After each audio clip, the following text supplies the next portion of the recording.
قربانی کے دنوں میں ایک اور سوال بھی خوب زبان زد عام ہوتا ہے کہ اگر ہم قربانی کی بجائے اتنی رقم کسی غریب خاندان کی مالی مدد پر صرف کر دیں تو کیا ہماری قربانی ادا ہو جائے گی؟ آج کل تو ویسے ہی کئی خاندان بے روزگار اور ضرورت مند ہو چکے ہیں۔ تو یار ضرورت مند اور بے روزگار ہو چکے ہیں تو آپ ضروری ہے آپ نے ان کو پیسہ دینا ہے، گوشت ہے پکا کے کھائیں وہ، یہ آپ نہیں کر، شعار اللہ کو آپ بدل نہیں سکتے۔ اس کے اوپر مجلس 77 میں میری بڑی ایک زبردست ڈسکشن تھی 9 منٹ کی، وہ ہم نے شیڈیول کی ہوئی ہے اپلوڈنگ کے لیے، وہ اپلوڈ ہو جائے گی۔ اس میں میں بتاتا ہوں کہ جو اسلام کی بنیادیں ہیں، جو اسلام کی شعائر ہیں، نشانیاں ہیں، ان کو آپ بدل نہیں سکتے چاہے ان کی ضرورت بالکل زیرو ہو چکی ہو۔ مثلا میں یہ سمجھتا ہوں کئی سالوں سے اذان کی ضرورت یعنی میرے اعتبار سے امپورٹنٹ نہیں رہی ہے، کیونکہ میں گھڑی کو دیکھ کے نماز کے لیے جاتا ہوں۔ آپ میں سے جو لوگ زور کی نماز 1:30 بجے پڑھ رہے ہیں، وہ 1:30 بجے کا ان کے دماغ میں ہوتا ہے یا اذان کی آواز سن کے پتہ چلتا ہے؟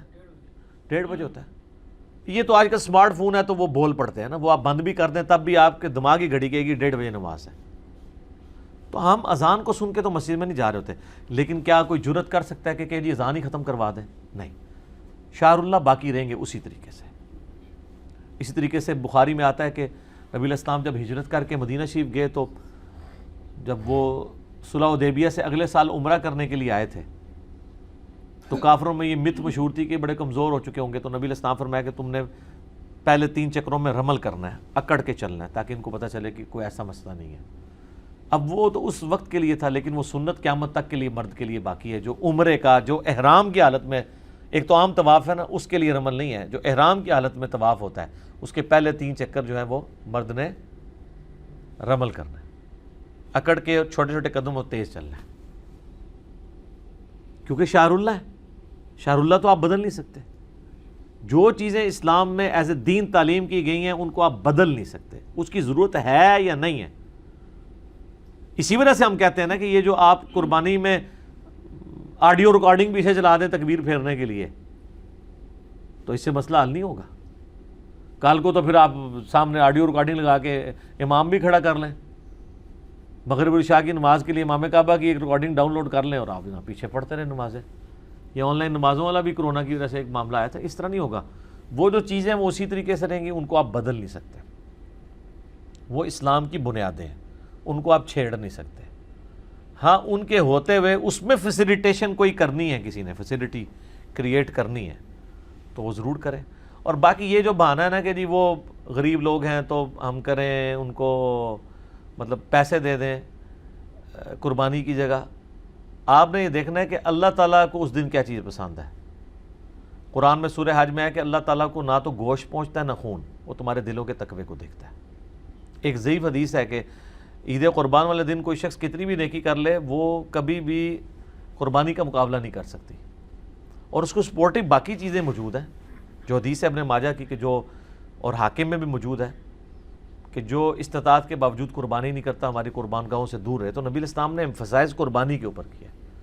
تو سر آپ قربانی دیں نا، مطلب اس اعتبار سے کہ وہ بیچارے تو پورا سال گوشت نہیں کھا پاتے، چھوٹا گوشت کتنا مہنگا ہے، ایون موٹا گوشت بھی صحیح قربانی کے دنوں میں ہی صحیح گوشت ملتا ہے۔ یقین کریں میں تو سال بعد جو قیمے والے پراٹھے یا کباب کھانے ہوتے ہیں نا، وہ قربانی، اور یہ حقیقت بات ہے، چاہے آپ اس کو روحانی مسئلے کے طور پہ بیان کریں یا اس کی کوئی فزیکل ریزن تلاش کریں، جو قربانی کے گوشت کا مزہ ہے نا وہ کسی گوشت کا نہیں۔ وہی موٹا گوشت آپ عام دنوں میں کھائیں، قربانی میں وہ اس لیے کوئی تازہ بھی ہوتا ہے اور فریش ہوتا ہے، بچھڑے کا ہی ہوتا ہے، یہ نہیں کہ کوئی بیمار بھینس تھی وہ ذبح ہوئی آپ لے آئے ہیں۔ مارکیٹ میں تو پتہ نہیں چلتا کس کس چیز کا قیمہ چل رہا ہے، بیمار تھی مردار تھی کیا ہے، کہ یہ کم از کم سامنے ہوتا ہے۔ اس میں ایک روحانی پہلو اس اعتبار سے آ جاتا ہے۔ تو غریب لوگوں کو دیں، وہ گوشت جو ہے وہ استعمال کریں گے، ضروری ان کو پیسے ان کے ہاتھ میں پکڑانے ہیں، پیسے آپ ویسے دے دیں ضرور شوق، ان کے پیسے نہ کاٹیں۔ البتہ اس میں ایک پہلو ہے جس کی طرف ڈاکٹر اسرار صاحب بھی بڑا زور دیتے تھے، اس میں ان کے ساتھ ہوں، کہ جس نے ایک فرض حج کر لیا ہے، اب وہ حج پہ حج کر رہا ہے، عمرے پہ عمرے کر رہا ہے، اس کو ہم کہیں کہ بھائی یہ کام چھاٹ، غریباں اتنے خرچ کر، کسی غریب بچی دی شادی کرا دے، کیونکہ اینڈ رزلٹ تو نے ثواب کمانا ہے نا۔ مجھے اگر یہ پتہ چلے کہ مجھے حج کرنے پہ 1 ارب نیکیاں مل رہی ہیں اور ایک بچی کی شادی کرنے پہ مجھے 1000 ارب نیکی مل رہی ہے, تو میں نے کیوں حج جا کے نفلی کرنا ہے؟ فرض حج کی بات نہیں کر رہا, نوافل کی. اور پھر وہ کہتے ہیں نہیں حضرت عمر فاروق ہر سال حج کرتے تھے. سر حضرت عمر فاروق حج کرتے تھے تو مدینے سے مکے آتے تھے نا. یہ تو نہیں ہے کہ آپ رشیا سے یا شام سے یا افغانستان سے جاتے تھے. اگر حضرت عمر یہاں بیٹھے ہو تو پھر میں دیکھتا وہ ہر سال حج کرتے ہیں کہ نہیں. ان کے لیے پاسبل تھا حج کرنا, کرتے رہے. تو صحابہ کرام نے تو ایک ہی حج کیے ہیں. حجۃ الوداع کے موقع پر جو تبلیغ کے لیے صحابہ نکلے ہیں وہ دوبارہ واپس نہیں ہیں, ان کی تو قبریں دوسرے علاقوں میں بنی ہیں. خود رسول اللہ صلی اللہ علیہ وسلم نے بھی ایک ہی حج کیا ہے. عمرے آپ نے زیادہ کیے ہیں, 4 کے قریب, ان میں سے بھی ایک قضاء عمرہ تھا صلح حدیبیہ والا. باقی اگر آپ پوری لائف سپین میں دیکھیں تو 4 عمرے کچھ بھی نہیں ہے. یہاں تو لوگ ہر سال جو ہے وہ حرام کی کمائی کے بعد رمضان شریف میں اعتکاف مسجد نبوی میں کرتے ہیں, اور وہ یہ سمجھتے ہیں کہ ہم اب اس سارے مال کو پاک کروا لیں گے, اور پھر آگے ڈنڈورا پیٹتے ہیں. جاتے ہیں عمرے پہ اور رشتہ داروں کو مصیبت ڈال دیتے ہیں. وہ ان رشتہ داروں کی ذمہ داری جو ہے وہ جاتے ہوئے ملنا بھی ہوتا ہے, اور واپسی پہ بھی جناب ان کا خرچہ کرواتے ہیں, اور اگر کوئی نہ آئے اسے ناراض ہوتے ہیں. بھئی اللہ کے لیے گئے جاؤ.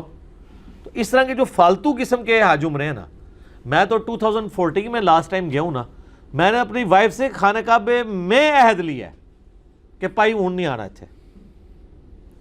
اون قیامت دے ملاقات ہوئے گی اللہ نال. اللہ تھا گھر سے ویکھ رہا ہوں اللہ نے ہی ملنا ہے انشاءاللہ, کیونکہ حج کر لیے 2007 میں, اس کے عمرے اس سے پہلے بھی کیے, بعد میں بھی کی. 2014 میں ایگری نہیں تھا, وائف کے کہنے پہ گیا. میں نے تو کنکلوڈ کر لیا تھا حج کے موقع پہ کہ اب دوبارہ نہیں آنا. ٹھیک ہے, تو اب تو خیر ویسے ہی حالات سازگار نہیں ہیں, تو حج میں نے کر لیا ہوا ہے, عمرے بھی کیے ہوئے ہیں. تم زیادہ دل کرتا ہے تو ویڈیو لگا کے دیکھ لیتے ہیں, ہمیں تو اب مسئلہ نہیں کوئی. اور اس کے پیچھے نیت یہ تھی کہ ان کاموں کے لیے پیسہ نہیں لگانا چاہیے. البتہ اگر کوئی شخص اتنا امیر ہے کہ وہ حج عمرہ نفلی بھی کر سکتا ہے اور غریبوں پہ بھی لگا سکتا ہے, اس کے اوپر کوئی قدر نہیں, کرے جی. اس پہ بھی یہ جو فنیٹک قسم کے لوگ پابندیاں لگاتے ہیں نا کہ نہیں جی وہ جو عمرہ کر رہا ہے وہ بھی پیسے غریبوں کو دے, اور سر وہ لاکھوں پہلے ہی غریبوں کو دے رہا ہے, اس بیچارے کو ایک عمرہ کر لینے دو. میں ان کی بات کر رہا ہوں جو پورا سال جوڑ کے عمرے کے لیے جاتے ہیں, کہ وہ جوڑ کے ویلفیئر کے کاموں میں لگائیں, وہ زیادہ بہتر ہے. ٹھیک ہو کہ نہیں؟ کسی دوسرے کو کروا سکتا ہے. ہاں دوسرے کو بھی کروا سکتا ہے, بہت اچھی بات ہے. دوسروں کو بھی کروائیں, ان کی خواہش بھی پوری کریں. کئی لوگ ہیں بیچارے وہ پوری زندگی یعنی یہ خواہش کرتے ہیں کہ ہمیں کوئی چلے کروا دے, وہ بھی کروائیں, بہت اچھی بات ہے. حج بدل کروا دیں اپنے کسی مرے ہوئے رشتہ دار کی طرف سے. اگر ویسے کسی کو پیسے دینے کو نہیں دل کر رہا تو کسی غریب سے کہیں کہ وہ آپ کی طرف سے حج بدل کر دے, اس کو فائدہ ہوگا, وہ عمرہ اپنا کر لے گا, آپ کا حج بدل کر دے گا.